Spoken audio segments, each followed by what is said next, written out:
উনি সফরে বেরিয়েছেন হাদিস কালেকশনের জন্য। প্রচন্ড শীতের রাত, উনি মাগরিবের নামাজ, এশারের নামাজ পড়ে একটা মসজিদে শুয়ে পড়লেন, আর শুয়ে শুয়ে হাদিস পড়তেছেন। কি পড়তেছেন? কথা বলেন। আর মনে মনে ভাবলেন রাতটা মসজিদে কাটায় দেই, ফজরের নামাজ পড়ে আবার বেরোবো। কিন্তু দারোয়ান এসে বলে মসজিদে থাকতে পারবেন না, ওঠেন। দারোয়ান আছে না, কথা কন। আহমদ ইবনে হাম্বল বললেন আমি শুধু রাতটা থাকতে চাই, আমি তো ফজরেরও মুসল্লি, ফজর নামাজ পড়বো তো এই মসজিদে, আমার থাকতে দাও। দারোয়ান তো দেয় না, কেন? মসজিদে থাকার জায়গা না, যান মিয়া। উনি যে আহমদ ইবনে হাম্বল এটা চিনে নাই, থাকতে দেয় না। কি করবে এখন? উনি কাঁথা গুছিয়ে হাদিসের কিতাব নিয়ে কাঁধের মধ্যে ব্যাগ নিয়ে মসজিদ থেকে বেরোয় গেলেন। কি আর করবে, প্রচন্ড শীত, আর কাঁপতেছেন, বুড়ো মানুষ। পথিমধ্যে দেখলেন বাজার একজন খাব্বাস, শাবুন খাব্বাস, যুবক রুটি বিক্রেতা। সে রুটি বিক্রি করে, চুলার মধ্যে রুটি সেকে। সে যে সালাম দিল, আসসালামু আলাইকুম। যুবক বলে ওয়ালাইকুম আসসালাম। আহমদ ইবনে হাম্বল বলে যুবক, আমার যাওয়ার জায়গা নেই, সফরে বেরিয়েছি, খুব শীতে কষ্ট পাচ্ছি, রাতে যদি তোমার এই চুলা থেকে একটু আগুন পোহাই কোনো সমস্যা? যুবক বলে না না, সমস্যা না, হালান সাহালান, খোর সামনে আসেন আসেন, আপনি আগুন পোহাইলে আমার সমস্যা কি? সুবহানাল্লাহ পড়েন। আল্লাহ শুকরিয়া করে উনি বসলেন আর আগুন পোহাচ্ছেন। আর খেয়াল করলেন যুবক রুটি বানায় আর পরে আস্তাগফিরুল্লাহ, রুটির দলা বানায় পরে আস্তাগফিরুল্লাহ, খামির বানায় আর পরে আস্তাগফিরুল্লাহ, রুটি নিয়ে উনুনের ভিতরে চুলার ভিতরে সেকা দেয় আর পরে আস্তাগফিরুল্লাহ। দোকানদারের কাছে কেউ আসলেই সে রুটি দেয় আর পরে আস্তাগফিরুল্লাহ। ক্রেতার কাছ থেকে টাকা নিয়ে ক্যাশ বক্সে রাখে আর কি পড়ে? আবার রুটি বানানো শুরু করে আর কি পড়ে? খালি এটাই পড়তেছে। ইমাম আহমদ ইবনে হাম্বল তো অবাক, কিরে এটা আবার কেমন যুবক, খালি আস্তাগফিরুল্লাহ। উনি প্রশ্ন করলেন যুবক ঘটনা কি? আসার পর থেকেই তোমার দেখতেছি তুমি রুটি বানাও, রুটি বিক্রি করো আর পড়ো আস্তাগফিরুল্লাহ, মালাকা ইয়া শাবাব। যুবক বলে আস্তাগফিরুল্লাহ আমার সবচেয়ে বেশি পছন্দের আমল, আমি সব সময় আঠার মতো ইস্তেগফারের সাথে লেগে থাকি আর সব সময় পড়তে থাকি আস্তাগফিরুল্লাহ, আর এর বদৌলতে আল্লাহ আমারে মুস্তাজাবুদ দাওয়া বানিয়ে দিয়েছে। আহমদ ইবনে হাম্বল তো অবাক, আনতা মুস্তাজাবুদ দাওয়া, তুমি মুস্তাজাবুদ দাওয়া, রুটিওয়ালা। আমি এত বছর হাদিস পড়াই, আমিও তো মুস্তাজাবুদ দাওয়া না, আর তুমি রুটি বেচো বাজারে, তুমি মুস্তাজাবুদ দাওয়া, তুমি দোয়া করলেই সব কবুল হয়ে যায়। যুবক বলে না, আনা মুস্তাজাবুদ দাওয়া, আমি আমার জীবনে যত দোয়া করেছি কবুল করে নিয়েছে কে? সব দোয়া কবুল করে নিয়েছে আল্লাহ, একটা দোয়া ছাড়া। কয়টা? আহমদ ইবনে হাম্বলের কৌতূহল, কিউরিসিটি আরো বেড়ে গেল। কি? সব দোয়া কবুল হয়েছে, একটা দোয়া ছাড়া। মাযালিকা দুআ ইয়া শাব, কি সেই দোয়া? যুবক এবার বলতে শুরু করলো, আমার জীবনে যে দোয়াটা আল্লাহ কবুল করে নাই সেটা হচ্ছে আমি আল্লাহর কাছে অনেক চেয়েছি, অনেক দোয়া করেছি, যে আল্লাহ শুনেছি এই জামানার সবচেয়ে বড় মুহাদ্দিস, তার নাম নাকি ইমাম আহমদ ইবনে হাম্বল। আল্লাহ তোমার কাছে আমার চাওয়া, আমি যেন এই ইমাম আহমদ ইবনে হাম্বলরে দেখে মরতে পারি, আমি যেন ইমাম আহমদ ইবনে হাম্বলের হাতে হাত রেখে মুসাফা করতে পারি আর তার কপালে একটা চুমু এঁকে দিতে পারি। আহমদ ইবনে হাম্বল আবেগপ্রবণ হয়ে গেলেন, চোখের পানি ছেড়ে দিলেন, বললেন যুবক তোমার এই দোয়াটাও কবুল হয়ে গিয়েছে। আহমদ ইবনে হাম্বলের দেখার সাক্ষাৎ পাওয়ার জন্য আহমদ ইবনে হাম্বলের বাড়িতে তোমার যাওয়ার দরকার নাই, আহমদ ইবনে হাম্বল তোমার দরবারে ছুটে এসেছে। আনা আহমদ ইবনে হাম্বল মুহাদ্দিসুদ দাহর, আমি নিজেই আহমদ ইবনে হাম্বল। যুবক তো চোখের পানি ছেড়ে দেয়, আহমদ ইবনে হাম্বল চোখের পানি ছেড়ে দেয়। যুবক চিৎকার মেরে ইমাম আহমদ ইবনে হাম্বলকে জড়িয়ে ধরে, হাতে হাত রেখে মুসাফা করে, কপালের মধ্যে চুমু খায় আর আল্লাহর শুকরিয়া করে বলে, ও ইমাম আসলে এই দোয়াটাও আল্লাহ আজকে কবুল করে নিল। বিশ্বাস হয়? সবসময় ইস্তেগফার পড়লে আপনার দোয়াগুলোর এইভাবে কবুল করে নিবে কে? এই পাঁচটা জিনিস পাবেন সবসময় যদি ইস্তেগফারের সাথে লেগে থাকেন। রাজি আছেন তো? এই জন্য বিশ্বনবী সব সময় নামাজে সালাম ফেরানোর পরে পড়তেন আস্তাগফিরুল্লাহ। কি পড়তেন? 3 বার পড়তেন আস্তাগফিরুল্লাহ, আস্তাগফিরুল্লাহ, আস্তাগফিরুল্লাহ। পড়তে রাজি আছেন? ইস্তেগফারের অনেকগুলো আলফাজ আছে, সবচেয়ে ছোট ইস্তেগফার হচ্ছে এটা, আস্তাগফিরুল্লাহ, আস্তাগফিরুল্লাহ।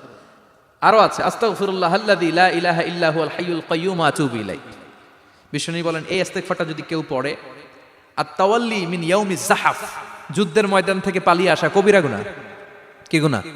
কাফেরদের সাথে যুদ্ধ, আমি তাগড়া যুবক, তলোয়ার নিয়ে নেমেছি, আমার দেহের এক ফোঁটা রক্ত থাকা পর্যন্ত আমি যুদ্ধ চালিয়ে যাব, আমি ফিরে আসতে পারবো না, আইনটা কার? ফিরে আসলে কবিরা গুনাহ। বিশ্বনবী বলেন যুদ্ধের ময়দান থেকে ফিরে এসেছে এরকম কবিরা গুনাহ অবলম্বনকারীও যদি আস্তাগফিরুল্লাহ আল্লাযী লা ইলাহা ইল্লা হুয়াল হাইয়ুল কাইয়্যুম ওয়া আতুবু ইলাইহি পড়ে, ওই কবিরা গুনাহকারীকেও ক্ষমা করে দিবে কে? পড়তে রাজি আছেন তো? আবার সাইয়েদনা আবু বকর বললেন, ইয়া রাসূলুল্লাহ আল্লিমনি দুআআন আদউ বিহি ফি সালাতি, এমন দোয়া আপনি আমারে শিক্ষা দেন যেই দোয়াটা আমি নামাজে পড়তে পারি।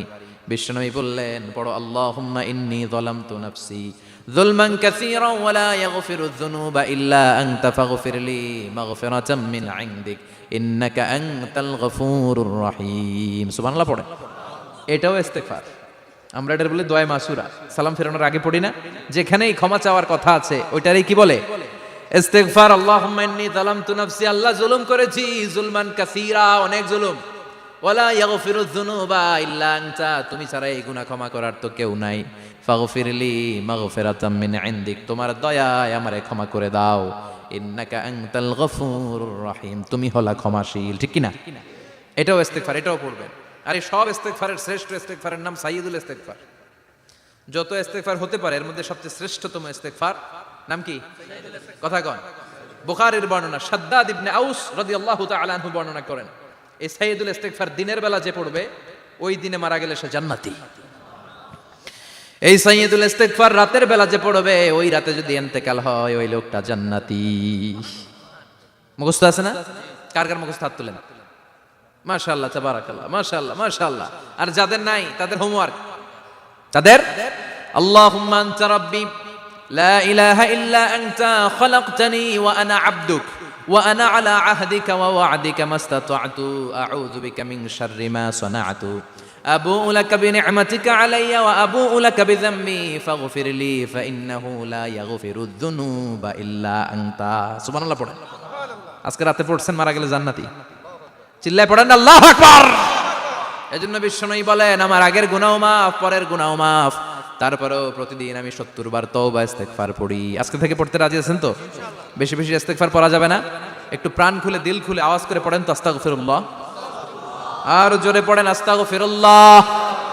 আবার সবাই পড়েন আস্তাগফিরুল্লাহ। সব সময় তওবা ইস্তেগফার যারা পড়ে তাদেরকে পছন্দ করে কে? সব সময় জিকির করে করে জিহ্বাটারে যারা ভিজিয়ে রাখে তাদেরকেও পছন্দ করে কে? আল্লাহ বলেন, ওয়াজকুর রাব্বাকা ফি নাফসিকা তাদাররুআন ওয়া খীফাতান ওয়া দুনাল জাহরি মিনাল কওলি বিল গুদুবি ওয়াল আসাল ওয়া লা তাকুম মিনাল গাফিলিন। সুবহানাল্লাহ পড়েন। আল্লাহ বলেন, ওয়াজকুর রাব্বাকা ফি নাফসিক, আল্লাহরে মনে মনে ডাকো। তাদাররুআন ওয়া খীফা, আল্লাহর জিকির করতে আল্লাহ বলেছেন ফি নাফসিক। বুঝতেছেন অর্থ? ফি নাফসিকা, মনে মনে আল্লাহর জিকিরটা করো। তাদাররুআন ওয়া খীফা, তাদাররুআন মানে বিনয়ের সাথে, with full of humility, submission and humbleness. বিনয়ের সাথে আল্লাহরে ডাকো। ওয়া খীফা, গোপনে গোপনে ডাকো। দুনাল জাহারি মিনাল কওল, চিৎকার চেঁচামেচি করে ডেকো না। কার কথা? আওয়াজ করে জিকির করো না। এই যে আমরা মাহফিলে লা ইলাহা ইল্লাল্লাহ জিকির করে, এটা তালিমান। উদ্দেশ্য কি? তালিমের জন্য আওয়াজ করে জিকির জায়েজ আছে, কিন্তু ব্যক্তিগত জিকিরের যে ইবাদতটা এটা আস্তে আস্তে হইতে হবে, এটা ভদ্রভাবে হতে হবে, চিল্লাচিল্লি করে নয়। আবার তালিমের জিকির ওইটাও ভদ্রভাবে। ইন্নাল্লাহা জামিল ইউহিব্বুল জামাল, আমার আল্লাহ সুন্দর, আমার আল্লাহর জিকিরের মধ্যেও সৌন্দর্য আছে না নাই? কিন্তু এদেশে জিকিরের ভেতরে লাফালাফি আছে না নাই? বেশি না কম? কি বসেন বসেন, হ্যাঁ বসে যান তো, অনেক ধরনের আছে জিকির। হ্যাঁ বসেন বসেন, বসে যান। হ্যাঁ হাইবার আলী, এটা কি আবার জালালি? তো এই যে ইন্নাল্লাহা জামিল ইউহিব্বুল জামাল, আমার আল্লাহ সুন্দর, আমার আল্লাহর জিকিরের মধ্যেও সৌন্দর্য আছে না নাই? তালিমের উদ্দেশ্যে সবাই মিলে জিকির করা যায়, কিন্তু চিল্লাফাল্লা করা যাবে না, লাফালাফি করা যাবে না, মাথা ডানে বায়ে ঝোলানো যাবে না, ঠিক কি না? কিন্তু লাফালাফির জিকির আছে না নাই? লাফাইতে লাফাইতে, হ্যাঁ গাছের আগায় বাঁশের আগায়। আবার যিনি জিকির পরিচালনা করে ওনার কান্দে যায় ওঠে, আছে না নাই? বিশ্বনবী সাহাবীদের নিয়ে জিকির করছেন, সাহাবারা লাফাতে লাফাতে খেজুর গাছের আগায়। হাদিসে আছে না এটা? বিশ্বনবী সাহাবাদেরকে নিয়ে জিকির করছেন, লাফাতে লাফাতে আবু বকর বিশ্বনবীর কান্দের উপরে। আছে, হাদিসে আছে। এটা জিকির নয়। কি সুন্দর দেখেন, ইসলাম বোঝা কত সহজ। ওয়াজকুর রাব্বাকা ফি নাফসিকা তাদাররুআন ওয়া খীফা, গোপনে জিকির করো, ভদ্রতার সাথে বিনয়ের সাথে জিকির করো। ওয়ালা তাকুম মিনাল গাফিলিন দুনাল জাহারি মিনাল কওল, চিৎকার চেঁচামেচি করে জিকির করো না। যারা চিকফাল দিয়ে হই হই হই হই করে, আছে না? হই হই হই হই হই হইয়ের ভিতরে আল্লাহর নাম আছে? হ্যাঁ, এই যে হুই হাই এই স্টাইলের যে জিকির, এটার ভিতরে আমার আল্লাহর নাম আছে? আল্লাহর নাম যদি না থাকে ওইটা জিকির হবে? কথা বলেন। বিষ্ণু বললেন, খবরদার, চিৎকার চেঁচামেচি করে লাফালাফি করে যারা জিকির করে এরা মনে করে আল্লাহ কানে শোনে না। কথা বলেন। আপনি গোপনেও আল্লাহর ডাকলে আপনার ডাকে সাড়া দিবে কে? এজন্য রাব্বুল আলামিন বলেন, ফাযকুরুনি আযকুরকুম ওয়াশকুরুলি ওয়ালা তাকফুরুন। বান্দা আমার জিকির তোমরা করো, আমিও তোমাদের জিকির করব, ঠিক কি না? আমরা যদি আল্লাহর জিকির করি আমাদের জিকির করে কে? সুবহানাল্লাহ কইবেন না? আমরা আল্লাহর জিকির করে, আল্লাহ নাকি আমাদের জিকির করে, জানো তো না কথা এটা। আবার হাদিসে কুদসিতে আল্লাহ বলেন, ফাইন যাকারানি ফি নাফসি যাকারতুহু ফি নাফসি। আমার বান্দা যদি একা একা আমার জিকির করে আমি আমার বান্দার একা একা স্মরণ করি। ওয়া ইন যাকারানি ফি মালাইন যাকারতুহু ফি মালাইন খায়রিম মিনহু। এরকম মহা সম্মেলন করে যদি কেউ আমি আল্লাহর জিকির করে, আমি এর চেয়েও বড় মহা সম্মেলন ফেরেশতাদেরকে নিয়ে করে আমার বান্দারে স্মরণ করি। ওয়া ইন তাকাররাবা ইলাইয়া শিবরান তাকাররাবতু ইলাইহি যিরাআন। আমার বান্দা যদি আমার দিকে এক বিঘত আসতে চায় আমি আমার বান্দার দিকে এক হাত এগিয়ে যাই। আমার বান্দা যদি আমার দিকে এক হাত আসতে চায় আমি আমার বান্দার দিকে দুই হাত যাই। ওয়া ইন আতানি ইয়ামশি আতাইতুহু হারওয়ালা। আমার বান্দা যদি আমার দিকে হেঁটে হেঁটে আসতে চায় আমি আমার বান্দার দিকে দৌড়ে দৌড়ে যাই। সুবহানাল্লাহ পড়ে। এজন্য বিশ্বনবী বলেন, লা ইয়াজালু লিসানুকা রাতবাম মিন যিকরিল্লাহ। আল্লাহর জিকির দিয়ে জিহ্বাটারে ভিজিয়ে রাখবা কার কথা? চিল্লায় বলেন কার কথা? সবসময় আল্লাহর জিকির করতে রাজি আছেন তো? সবচেয়ে শ্রেষ্ঠ জিকির বিশ্বনবী বললেন, আফদালু যিকরি লা ইলাহা লা ইলাহা লা ইলাহা ইল্লাল্লাহু মুহাম্মাদুর রাসূলুল্লাহ সাল্লাল্লাহু। সবচাইতে শ্রেষ্ঠ জিকির লা ইলাহা। এর চেয়ে শ্রেষ্ঠ জিকির আছে? কথা বলেন। বিশ্বনবী বললেন, মান ক্বালা লা ইলাহা ইল্লাল্লাহ সিদকান মিন কলবিহি। একনিষ্ঠতার সাথে অন্তর থেকে কেউ যদি জীবনে একবার বলে লা ইলাহা ইল্লাল্লাহ দাখালাল জান্নাহ। তার যদি পাপ থাকে, অন্যায় থাকে, ওই পাপ আর অন্যায়ের শাস্তিগুলার পরে কোনো না কোনো দিন আমার ওই বান্দা জান্নাতে ঢুকবে। একবার যদি খালিসান মিন কলবিহি সে পড়ে লা ইলাহা ইল্লাল্লাহ, তার জন্য জান্নাতকে অবধারিত করে দিয়েছে কে? আবার এটার নাম আল্লাহ দিয়েছে কালিমায়ে। কথা বলেন। দরাবাল্লাহু মাসালান কালিমাতান তাইয়িবাতান কাশাজারাতিন তাইয়িবাতিন আসলুহা সাবিতুন ওয়া ফারউহা ফিস সামা। সুবহানাল্লাহ। পবিত্র বাণী এটা কালিমায়ে তাইয়িবা।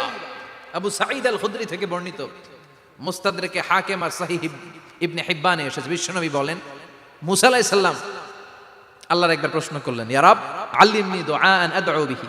আপনি আমার এমন একটা জিকির শিক্ষা দেন যে এই জিকির দিয়ে আমি শুধু আপনার জিকির করব, কেউ এই জিকির করতে পারবে না। এই জিকির জানবো শুধু আমি আর জানবেন। কথা কোন? প্রশ্ন করছে কে? হ্যাঁ, কাকে করেছে? আল্লাহ এমন একটা জিকির শিখান যেই জিকির কেউ জানে না, আমি জানবো, আর ওই জিকির দিয়ে প্রাণ ভরে আপনারে ডাকবো। আল্লাহ বললেন, মুসা পড়ো লা ইলাহা লা ইলাহা ইল্লাল্লাহু মুহাম্মাদুর রাসূলুল্লাহ। মুসা আলাইহিস সালাম বললেন, আল্লাহ চাইলাম কি, কইলেন কি? লা ইলাহা তো জাতীয় জিকির, এটা তো আন্তর্জাতিক জিকির, এটা জানে না এমন কেউ নাই। এমনকি হিন্দু ভাইরাও জানে। কথা কন। আল্লাহ আমি তো চাইছিলাম এক্সক্লুসিভ আমার জন্য স্পেশাল, এর চেয়ে সুন্দর আর কেউ জানবে না। এত সুন্দর একটা জিকির আপনি দিবেন, এটা আমি ডাকবো আপনারে আর আপনি শুনবেন। আল্লাহ বললেন, মুসা এর চেয়ে দামি আমার কাছে নাই। লাউ তাদউ লা ইলাহা ইল্লাল্লাহ ফি কাফা। লা ইলাহা রে যদি মুসা এক পাল্লায় রেখে দাও, ওয়াস সামাওয়াতু সাবউ ওয়াল আরদিন, সাত আকাশ সাত জমিন যদি আরেক পাল্লায় রেখে দাও, লা ইলাহা এক পাল্লায়, সাত আকাশ সাত জমিন আরেক পাল্লায় ওজন যদি দাও, লা রাজাহাত কাফাতু লা ইলাহা ইল্লাল্লাহ। মুসা দেখবা মুহূর্তের মধ্যে লা ইলাহা ইল্লাল্লাহর পাল্লা ভারী হয়ে গেছে। সাত আকাশ সাত জমিন এক পাল্লায়, শুধু লা ইলাহা ইল্লাল্লাহর এক পাল্লায় মুহূর্তে লা ইলাহার পাল্লাটারে ভারী করে দিবে কে? এটা বিপ্লবী বাণী। আমরা এটার ভিক্ষার মধ্যে লাগাইছি। এখন ভিক্ষা করার সময় লা ইলাহা আছে না নাই? একটা টাকা দিয়া যান, আমি গরিব ইনসান আর সমান। একটা টাকা দিয়া যান, আমি গরিব ইনসান। আছে না নাই? জুমার নামাজের সময় ভিক্ষা করে, একটা টাকা দিয়া যান, আর লা ইলাহার জিকির লগে। আছে না নাই? এটা আমরা ভিক্ষার জিকির বানাইছি, এটা তো বিপ্লবী বাণী। এই বাণীর পক্ষে যারা, তারা ন্যায় আর সত্যের পক্ষে চিল্লায় বলেন ঠিক কিনা। এই বাণীতে যারা বিশ্বাস করে তারা এক আল্লাহর সামনে মাথা নত করে দেয়। গোটা পৃথিবীর কোন শক্তির সামনে ওই মাথা নত হয় না, ঠিক কিনা? এই লা ইলাহা যারা আমরা মানি, আল্লাহ ছাড়া কারোর সামনে মাথা নত করব? কোন শক্তি আমাদের মাথা নত করাতে পারে? এই কালেমার আন্দোলন যারা করে তারা আল্লাহ ছাড়া পৃথিবীর কাউরে ভয় পায় না। আর তারা চায় কালেমার পতাকা পৃথিবীর মধ্যে যেন পথ করে উড়ে, ঠিক কিনা? বাংলার জমিনে কালেমার পতাকা উড়ুক, আমরা চাই কি চাই না? কোনো একদিন এ দেশের আকাশে কালিমার পতাকা উড়বে, সেদিন সবাই খোদাই বিধান পে দুঃখ বেদনা ভুলবে। কোনো একদিন এ দেশের আকাশে কালিমার পতাকা উড়বে, সেদিন সবাই খোদাই বিধান পে দুঃখ বেদনা ভুলবে। চিৎকার করে বলেন ঠিক কিনা? এই কালেমার সমাজ যদি হয়, ওই সমাজে কেউ লাঞ্ছিত হবে না, ওই সমাজে কোনো নারী নিগৃহীতা হবে না, ওই সমাজের কোনো কাজের মেয়েরা ধর্ষিত হবে না, ওই সমাজে দুর্নীতি থাকবে না, ঘুষ থাকবে না, চাঁদাবাজি থাকবে না, টেন্ডারবাজি থাকবে না। সমাজটারে শান্তি দিয়ে সমৃদ্ধ করে দিবে কে? এজন্য সব সময় জিকির করতে হবে একজনের, চিল্লায় বলেন তিনি কে? শ্রেষ্ঠ জিকির হচ্ছে লা ইলাহা। করতে রাজি আছেন? সব সময় এই জিকিরটা করতে রাজি আছেন? Every night and every day, every night and every day, never forget to say La ilaha illallah.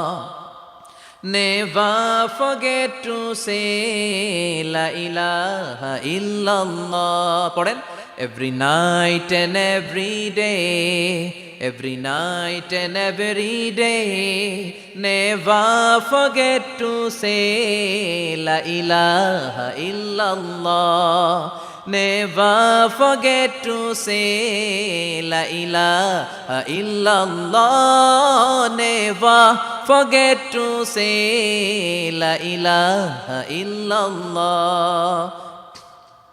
When you're walking down the street, use your time and repeat, and say in every heartbeat La ilaha illallah. When you're walking down the street, use your time and repeat, and say in every heartbeat La ilaha illallah. Every night and every day, every night and every day, never forget to say La ilaha illallah. চিল্লায় বলেন ঠিক কিনা? দিনে রাতে যে কোনো মুহূর্তে আমাদের জিহ্বার মধ্যে থাকবে কি? কথা বলেন, জিহ্বায় থাকবে কি?